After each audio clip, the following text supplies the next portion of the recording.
Welcome to a Parallel Project Training APM Project Fundamentals Qualification podcast based on the APM Body of Knowledge 7th edition.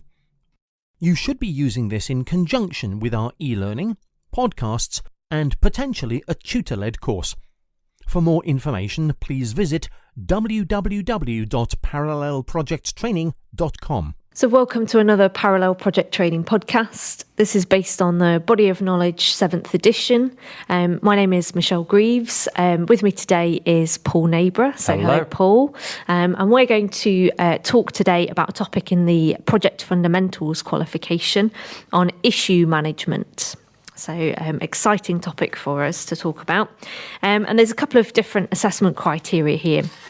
We're going to talk about defining an issue, outlining the purpose of issue management, looking at the differences between issues and risks, and what are the steps, the stages to resolve issues as well.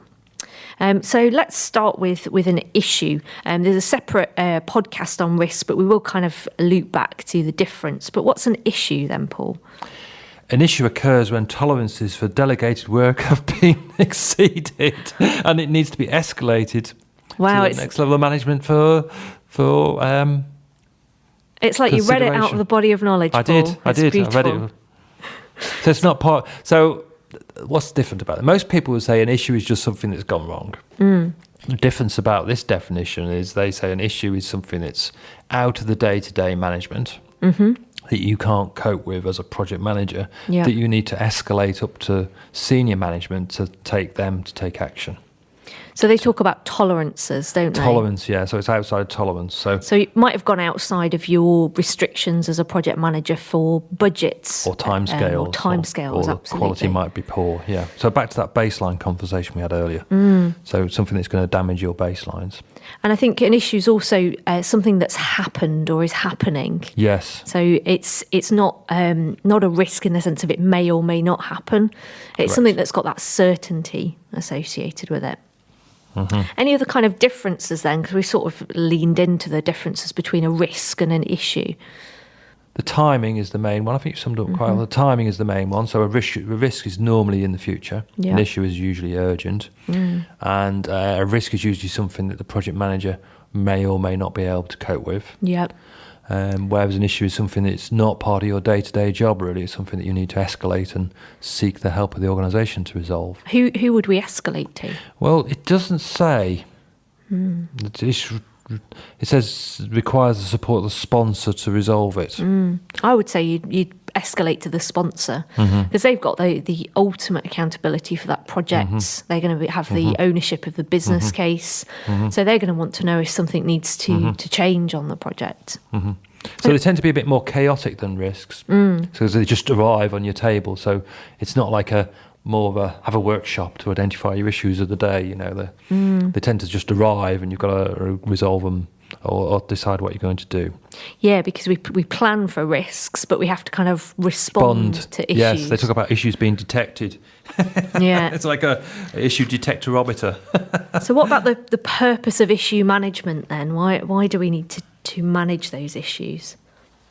I think there's two purposes from my mind. The first purpose is to put responsibility where it should be. So project manager is responsible for the day-to-day management of the project. That's my job. Your job as the sponsor is to deliver the overall benefit. So it means that I know what I'm supposed to do, which is manage the day-to-day delivery of the project. Yep. But it also means that I don't go to you with trivial stuff. So if I come to you and say there's an issue, if you're the sponsor, you know it's something significant that I need your help with. So the process kind of gives some of that delegated authority as well. So it enables me as a project manager to have delegated authority, but it also enables you as a senior manager, as a sponsor, to know that I'm going to come to you with a problem. And have the trust that you're. But I'm also not going to come to you every 5 minutes with, so-and-so's gone sick. Yeah. What am I going to do?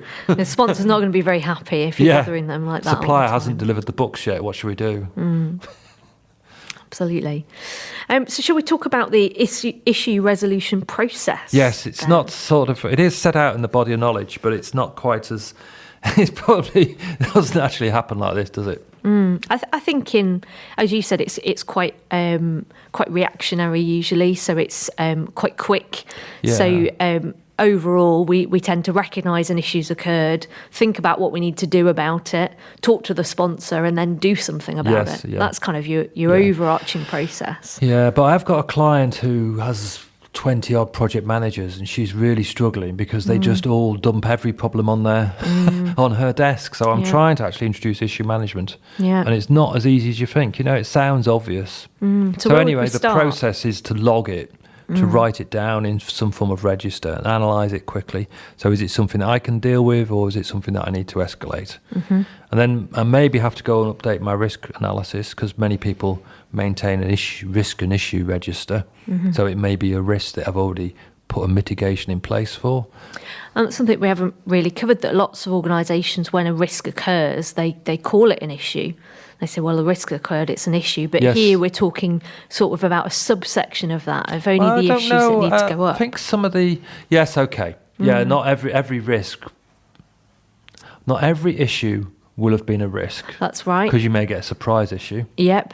And not every risk that occurs will necessarily generate an issue, because your mitigation might be able to cope with it, or you may be able to... So we need to update that risk analysis, really. Then escalate it to the sponsor. So make the sponsor aware of that issue. Yeah. I mean, as part of that analysis, I want to do an impact assessment and come up with some options. The sponsor's probably going to ask you, as the project manager, well, what do you think we should do? Yes. What's going to be the impact? Yes. What's going to be the impact on the deadline? Can we deal with it? How should we deal with it? Have the answers to those questions give before them you three get options. there. You could do A, B, C, or D, and have your favourite anyway. And then you've come to a decision with the sponsor, and they've sort of signed off on it. What do we then do? We need to get that action implemented. So we need to pick up the phone and talk to the person who's going to fix the issue. So it might be me, but it might be somebody else I need to phone or drop an email to. I prefer to use a phone if it was an issue. And say, right, what are we going to do about this? And then they make quite a good point in the body of knowledge here. They talk about change control. So it may be that the issue is so significant that we need to re-baseline the plan. So reset the timelines in agreement with the sponsor, and formally maybe change the scope of work that we're doing, introduce some new work, and then basically keep on track of it till it's resolved, so that the issue goes away. Yeah. So I don't know. Is it worth doing an issue log in your experience? I think issue logs, the main use of an issue log is for reflection at the end of a project. Okay. So what issues occurred, and could we have actually foreseen some of those? So could we be proactive in another project, another similar project? I think the other benefit of doing an issue... I thought you like spreadsheets. I love a good spreadsheet, Paul. I think the other reason why you need to track them is so that you can make sure they are dealt with. Yes. Because an issue's occurred, and if you've assigned it to somebody, you've given somebody the action, but if nobody follows that up, it may get forgotten about until it's an even worse issue. It's a bigger problem. Yeah. So it allows you to do that tracking. But yeah, I've worked with a couple of organisations that have had some interesting thoughts on issues logs. Do we have it in our risk register and we just have 100% probability? Or a field that changes to issue. Yeah, so that's certainly something that lots of organisations do. I think issue tracking tends to be a bit lower priority because it's quite... What I've done with this client of mine is I've put it into the monthly report. So there's a little bit on the monthly report that says any issues you want to highlight this month. And that is effectively the issue log, and that works quite well. Big projects, we'll probably formally have an issue register or issue log. But I think there needs to be that accountability, doesn't there, to show that it's been raised and it's been escalated and it's been managed. And that's going to give everyone some confidence. So on a small project, I think you might have the one-page project report, just having a little bit on there that says issues this month, none or few is probably a good way of handling it. Yeah.